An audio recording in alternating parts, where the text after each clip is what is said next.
ইরানে যুক্তরাষ্ট্রের হামলায় ক্ষোভে ফুঁসছে ইরানিরা। যুক্তরাষ্ট্রকে স্পষ্ট ও দৃঢ় জবাব দেওয়ার প্রত্যয় পুনর্ব্যক্ত করেছেন সাধারণ নাগরিকরা। এদিকে তেহরানে যুক্তরাষ্ট্রের অভিযানের বিরুদ্ধে অবস্থান নিয়েছেন স্বয়ং মার্কিনিরাই।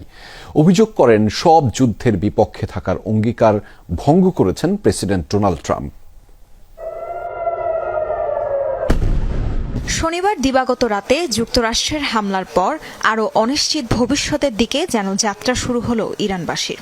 একদিকে জীবনের ভয়, অন্যদিকে মাতৃভূমির প্রতি দায়বদ্ধতা, সব মিলিয়ে মিশ্র অনুভূতির মধ্য দিয়ে যাচ্ছেন ইরানিরা। ডোনাল্ড ট্রাম্পের উপর ক্ষোভে ফুঁসছেন ইরানিরা। ট্রাম্পের বিরুদ্ধে এনেছেন আন্তর্জাতিক নিয়ম ভঙ্গের অভিযোগ। সংঘর্ষ চলছিল ইরান ও ইসরায়েলের মাঝে। যুক্তরাষ্ট্র ভুল সিদ্ধান্ত নিয়ে সেখানে হস্তক্ষেপ করেছে। ইরানের পরবর্তী পদক্ষেপ নেওয়ার আগে গভীরভাবে প্রথমে চিন্তা করা উচিত। উপযুক্ত জবাব ইরান অবশ্যই দেবে। ইরানের ভূখণ্ডে যুক্তরাষ্ট্রের হামলার শক্ত জবাব দেয়া হবে বলেও মত ইরানিদের। জাতীয়তাবাদী চেতনায় সবাইকে ঐক্যবদ্ধ থাকার আহ্বানও জানান তারা। যুক্তরাষ্ট্রের হামলার জবাব অবশ্যই স্পষ্ট এবং দৃঢ় হতে হবে।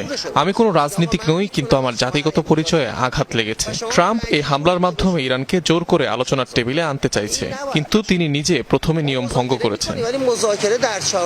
এদিকে ইরানে যুক্তরাষ্ট্রের হামলায় ক্ষুব্ধ স্বয়ং মার্কিনিরাও। নতুন করে আরও একটি যুদ্ধে জড়ানোকে ঠিকভাবে দেখছেন না তারা। ট্রাম্প নির্বাচনী প্রতিশ্রুতির বরখেলাপ করেছেন বলেও ছাড়েন ক্ষোভ। ভীষণ রাগ লাগছে, জানি না কি করব, সন্তানদের কি বলবো। আমরা আসলে কিসের জন্য লড়ছি? এক অপ্রয়োজনীয় এবং পূর্ব পরিকল্পিত যুদ্ধে পাঠানো হলো আমাদের সেনাদের। এটা ট্রাম্পের নির্বাচনী প্রতিশ্রুতির সঙ্গে তো যাই না, বরং বিপরীত। বেঁধে দেয়া 2 সপ্তাহ সময়ের আগেই ইরানে মার্কিন অভিযানের প্রতিবাদে বিভিন্ন স্থানে চলছে বিক্ষোভ সমাবেশ।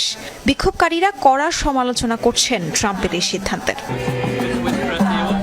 তাসরিয়ান সোবহান, যমুনা নিউজ।